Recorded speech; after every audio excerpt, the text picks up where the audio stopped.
আজকে সিটেট এবং আপার প্রাইমারির উপযোগী পরিবেশবিদ্যা প্যাডাগজি থেকে গুরুত্বপূর্ণ কিছু এমসিকিউ প্রশ্ন এবং তাদের উত্তর নিয়ে আলোচনা করব।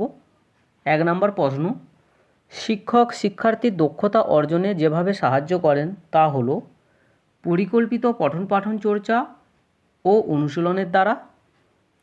ফর্মেটিভ অ্যাসেসমেন্ট হলো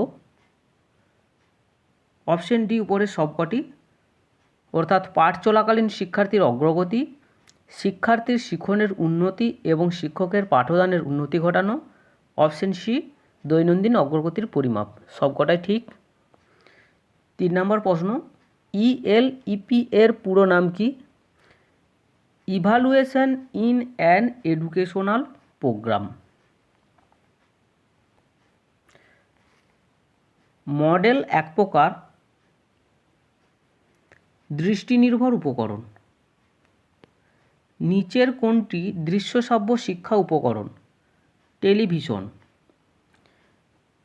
সিএএল এর পুরো নাম কি? Computer assisted learning. পাঠ্যক্রমের মনস্তাত্ত্বিক ভিত্তি পাঠ্যক্রম রচনাকারীকে প্রকৃতি বুঝতে সাহায্য করে শিক্ষার্থীর।